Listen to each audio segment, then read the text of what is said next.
Hi, I'm here to see Michael Sullivan. Do you have an appointment? Yes, I'm Ben Giroux. I have a 1 o'clock. Checking in with a receptionist at the Office of Naval Intelligence is a bizarre formality. Announcing myself, her asking me who I was there to see, it was all just an antiquated conversation, part of their efforts to put a more human face on the operation. In reality, surveillance knew where I'd been every minute since I'd stepped onto transit back at home. Throughout the morning, as I'd made my way from the Boston terminal, this receptionist had likely been prompted with dynamic updates of my exact arrival time, deviations from my optimal course, bathroom breaks, my average walking speed, however they did it. They'd been expecting me. I'll let him know you're here, Ben. Okay, thank you. The whole ONI facility was sleek and stark. Everywhere you look, it's sharp lines, the highest quality materials. Most striking, though, was the overwhelming amount of space and silence. This waiting area was particularly sparse. 2 minimalist carbon fiber chairs set 20 feet from each other. I also noticed the seats seemed oddly low to the ground. I picked one and sat down. This chair was really low to the ground. It was awkward. I was probably looking at 60 to 90 minutes of customary wait time here, and squatting like this was not going to help my anxiety level. But I was just pulling up some busy work when the door behind reception suddenly slid open. Ben? Mr. Sullivan will see you now. Now? Yes. I awkwardly struggled up from the chair and crossed the room. My heart was racing. Thank you. She didn't respond. I stepped into a narrow, empty hallway full of closed doors. I was about to turn around and ask where I was supposed to go, but the door immediately closed behind me. The lighting in the hallway shifted, indicating a closed door at the far end. I walked down the hallway, past what I assumed were offices. Everything was soundproof, though, so I had no idea if there were actually people working in there. When I got to the end of the hall, Sullivan's door opened at the last possible second. When I walked in, Sullivan didn't look up. He was sitting behind his desk, intently working on his compad. Hey. Ben, I'm glad you made it. I stood there awkwardly for a bit. I realized that this must be the room he'd always talked to me from. It was furnished as minimally as the rest of the building. There were a few shreds of actual personality on display behind him, though. A couple of knickknacks and this antique, simulated analog clock. Sullivan still hadn't looked up. Should I? Make yourself comfortable. Okay, yeah. He continued swiping on his compad. I sat down in the chair, just like the other one. My knees were at my ears. I felt oddly far from his desk, too. I tried some small talk. If I didn't take you for an antiques guy, Sullivan, where'd you get the clock? I've always had it. Nice. So, How's the story, Ben? It's good. You getting what you need? Absolutely. Want to make sure you're getting all your questions answered. Great. No, yeah, I am. I mean, Perfect. I was still desperately trying to figure out what was happening when Sullivan stopped swiping. He looked up at me for the first time and he had this little twinkle in his eye. There's someone who'd like to talk to you, Ben. I'm Benjamin Giroux, and this is Hunt the Truth.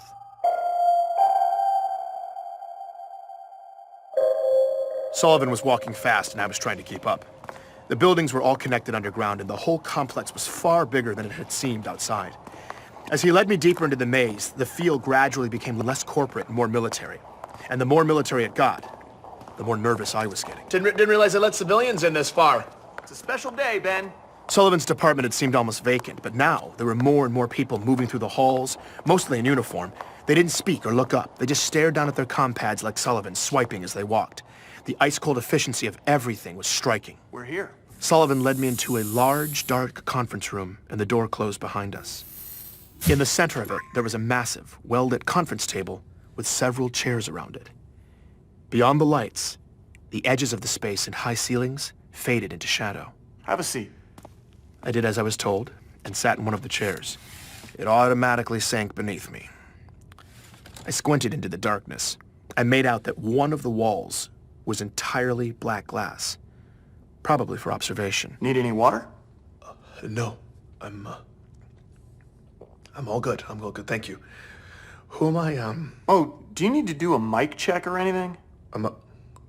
Mic check? Mic check? Are we... I want to make sure you get all of this. Get all of... What? Listen, I just... Relax, Ben. This is gonna be big. Sully, I just wanted to say that Ben, he's about to walk in. Focus. Sully, I just wanted to say that I had every intention... May I present to you Senior Chief Petty Officer Franklin Mendez. Hi, Ben. How are you? I stood up. The man who walked in was extraordinarily decorated. Gold stars, silver stars, bronze stars, purple hearts, the Legion of Honor. He looked gritty and hardened, probably by decades of battle. Good afternoon, sir. We gonna talk about the chief? Mendez is the man who trained the chief, Ben. I told you I'd take care of you. You're gonna have everything you need for this story. It was an interview. This was not at all what I was expecting. I don't know what I was expecting, but it wasn't a high-profile face-to-face. All my anxiety completely evaporated. Right! Yes, of course. So you're the man to talk to when it comes to the Spartans, huh? That's correct. My conversation with Thomas hadn't been flagged. Petra was right. There was no way Sullivan wouldn't have at least said something. I couldn't believe it. My relief blossomed into full awe. I was about to get an insider's perspective from the man who personally trained the Master Chief. Yeah, Chief's got a bad habit of jumping out of the dropship instead of waiting for it to land. That's his armor absorbed the fall. But that's his prerogative at this point, I guess. And it gets him a hell of a drop on the enemy. No civilian had ever heard this kind of detail about the Master Chief. Mendez told me that it wasn't long after boot camp that John's unique combination of abilities and drive established a fledgling reputation for the young man. That kid blew me away. His acumen, his mental quickness, his physical abilities, tactical judgment. I could tell even from a young age that John was a burgeoning, complete package. There was no question in my mind that he was ready for the augmentations. And he couldn't wait. Once John had the procedures done, Mendez said everyone was blown away by the results. Medical engineers said his systems integrated flawlessly with the tech. His recovery time was impressively brief. But what was most incredible was how quickly his brain was able to acclimate to the upgrades. It can be like starting from scratch again after those procedures. You're remapping your whole neurology. But while the other guys were still trying to learn to walk, John was running and jumping and kicking ass. I've never seen anything like it. This was the birth of the Master Chief. He advanced rapidly, proving himself time and again in the field, constantly re-raising the bar for what a Spartan could be asked to do. Throughout his career, Mendez had gotten to analyze everything these elite soldiers have done in the field. He regaled me with accounts of the Spartan single-handedly taking out dozens of the Covenant. He spoke to the insuperable speed, strength, and accuracy that continued developing over the years. He spoke to Chief's unwavering dedication, his insurmountable will. But according to Mendez, it was something else that would ultimately inform this military legend. I've never seen a man, augmented or not, be able to make such extraordinarily high-stakes decisions so quickly. Chief will find himself facing a complex scenario in a dense field of variables and almost instantly weigh the costs and benefits, immediately generating a creative solution. He faces dilemmas, ethical, tactical, tough situations that would buckle most human beings if they had a year to mull it over. But he makes the call, usually on the fly, and it's the right call. It's extraordinary. Not to mention, of course, that he then makes a superhuman jump onto an enemy craft in mid-flight, yanks the pilot out of the cockpit, commandeers the bird, and then rams it back down the enemy's throat. The man can execute, too. Mendez tells me that the Chief has come to expand and deepen the definition of what serving is. In many ways, Mendez seems to think it's that decision-making ability that sets the Chief apart. It's what makes him a leader. It's what's made him a hero. Wow. I'm glad you're doing this story, Ben. It's about time the Spartans finally get their due. People need to understand the level of sacrifice that the Chief and all the Spartans make to keep us safe. You talked a bit about Chief's personality, his dry wit, his loyalty.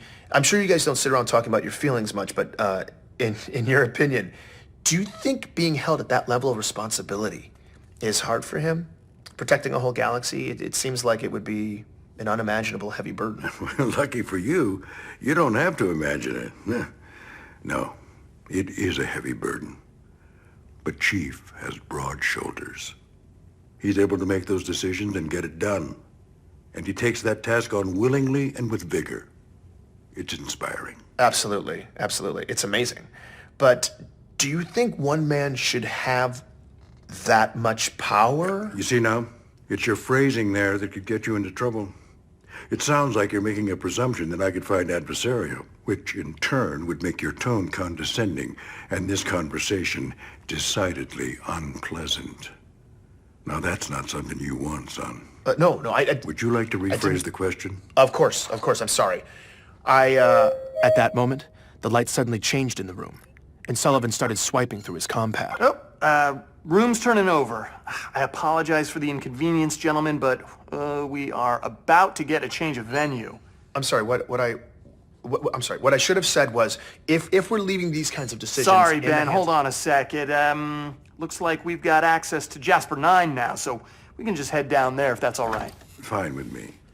Okay. Yeah, it's a short walk. Gentlemen, hold that thought. Looks like I've got somewhere else I need to be. No problem. I can wait. Shouldn't be long. Sullivan can reschedule us for around 1600. Perfect. I appreciate it. You should appreciate what my Spartans did instead. The only reason you're breathing the air you need to even ask these questions is because they sacrificed more than you'll ever know. Mendez split off down the hallway as a line of large men in suits silently filed past and disappeared into the conference room behind us. Sullivan was on the move again, buried in his compad.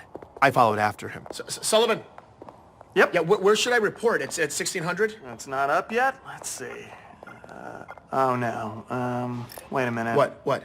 Looks like we're getting a request for raw now. Yep. For me? Yeah, you're shipping raw files off for edit by 0900 Thursday. No, hold on. I can't ship off the raw files. It's all back at home. You just received boarding docs for the 5:30. That leaves you 24 hours to upload when you get back. Wait, I've only done mock-ups for the first few episodes. That's editorial, Ben. Let them worry about it. But what about Mendez then? That was awesome. But I didn't finish You got amazing stuff from him, man. Killer interview. Love it. If the other stuff is even half that good, the story's going full distribution, widescreen. Okay, I know. I'm still in the middle of it though, so I can just wait for him. Sullivan, I can wait here and finish the interview with Mendez. I've got time. Sullivan stopped walking when I said that. He turned around and walked right up to me. For the first time all day, possibly for the first time ever, I felt like he was giving me his complete, undivided attention. Ben, you don't have time. You have a deadline and a boarding pass for the 5:30. Okay? In that moment, it dawned on me that perhaps my waypoint conversation with Thomas Wu had been flagged. Sullivan turned back into Sullivan and kept moving. Seriously though, man, amazing stuff. And remember, once this story hits, they're all gonna be eating out of your hand. Travel safe. You earned this, buddy. For those of you who don't speak ONI, that was me getting fired. Your pass will expire in 9 minutes. And according to the AI, I was no longer a welcome guest. I was about to take the long trip home. Taking a second interstellar trip after less than 24 hours sucks enough when you haven't just lost your job. Once I was buckled in, all I wanted to do was get some sleep. But as we started to lift off the platform, something was bothering me. Actually, it was someone. So there's a guy complaining to the attendant in the next cabin. It sounds like he's on his first trip out of the solar system. These long flights to the edges of the inner colonies from Earth always had at least one that guy. Some entitled Earth VIP who feels the need to yell about the outrageous inconveniences of slip space travel. So I definitely recognize his voice. It took me a minute, but that's gotta be him. I think it's Jacob Walker. Jacob Walker. The military retiree I'd spoken to a few weeks back, the happy beach bum who'd been in boot camp with John. That didn't make sense, though. He was on permanent vacation near Saturn. Walker was the last man I'd expect to see on a flight leaving Earth. So I'm about to take off here, but I gotta know for sure. I unfastened the belts, made my way down the aisle, and when I peeked around the partition, I saw him, sitting there arguing with the attendant. But this man was wearing a suit and tie, and his hair was combed neatly on his head. He looked nothing like the unkempt Walker I saw during our interview. I went for it anyway. I'm not trying to be difficult here, but you Jacob? can't have air quality this bad and expect that... Unfortunately, there's nothing that I can do about the air quality. Jacob Walker? All the color drained out of the man's face. Sir, you need to sit down. Jacob Walker? If you're thinking I was mistaken and I just freaked out some random business traveler, listen to his reaction when I tell him who I am. Ben Giroux. We talked a few weeks ago? Oh, yeah, of course. Old boot camp stories. Yeah, I remember you.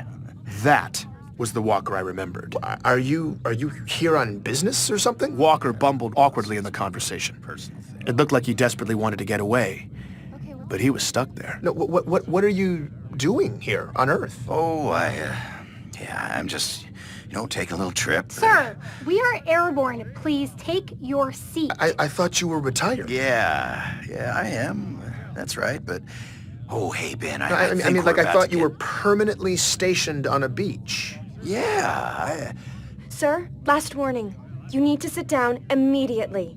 Okay, hold on a second, all right? No, you're done. No, just take it. Don't touch. What are you doing? Oh. That's when the flight crew sedated me. I blacked out, and my conversation with Walker was over. I woke up in the terminal, back at home, with a pounding headache. By the time I got back to my place, I had a nasty surprise in my inbox, too. It was an order from the Inner Territories Transportation Administration. Notice of violation. Benjamin Giroux. This is to inform you that attached is an ITTA order assessing civil penalties for the in-flight incident? What? Oh, God, they're fining me 50,000 credits? At least ONI was paying me well for the story. I checked the time. I still had 23 hours to deliver the raw files to Sullivan. That left me ample opportunity to tuck tail and follow orders. I may have been fired, but I wanted the next job, so I needed to just put all of this ugliness behind me. This story was going to be someone else's problem now. I was queuing everything up to send off to Sullivan when I noticed my comm pad was still recording. It had been recording the whole time. The file was massive. I scanned back to the beginning. Most of it was me sleeping, but then I heard something I hadn't remembered happening. It was right after the flight crew had put me down. Yeah, Sir, last warning. You need to sit down immediately. Okay, hold on a second, all right? No, you're done. No, just take it. Don't touch. What are you doing? Oh. They hit me with the sedative, but then this happened. We'll take it from here. Wait, what? Just let them do their job, Caroline.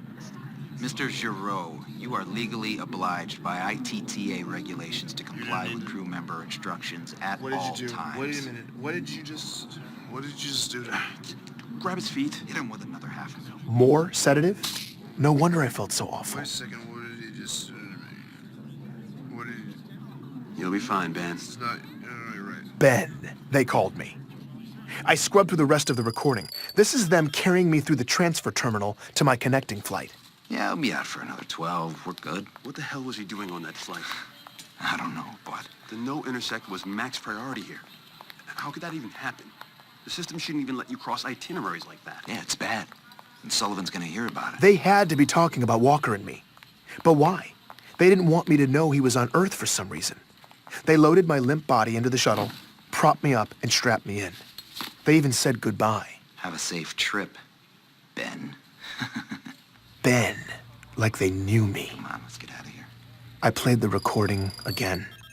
Mr. Giroux, And again. you are legally obliged I sat by there ITTA listening to it regulations over to comply with crew and member over. instructions at all times. I'd spent my career working for these people, doctoring photos, trimming threads, making tragedies seem a little less tragic, and patriotic stories a little more inspiring. I had always taken whatever story they fed me and obediently vomited it back out to the masses. And to be honest, I'd always been okay with that at the end of the day. Even on this story, after all the accusations of atrocities, all the gaping factual holes I was just supposed to ignore, I'd still been willing to play along. I wish I could say it was my principles or some moral stand that finally set me off, but it wasn't. It was my pride. Listening to that recording, the way they tossed me aside, every time they called me Ben, I checked the time. I only had a few hours left to turn in the files if I wanted to keep on Sullivan's clock for the story. I canceled the transfer. I was gonna take that time for myself. I sat down in front of this very microphone, recorded a quick intro, and uploaded the beginnings of my story, the real story of the Master Chief, loose threads and all, into the galaxy. Have a safe trip, Ben. Please join me for the next episode of Hunt the Truth.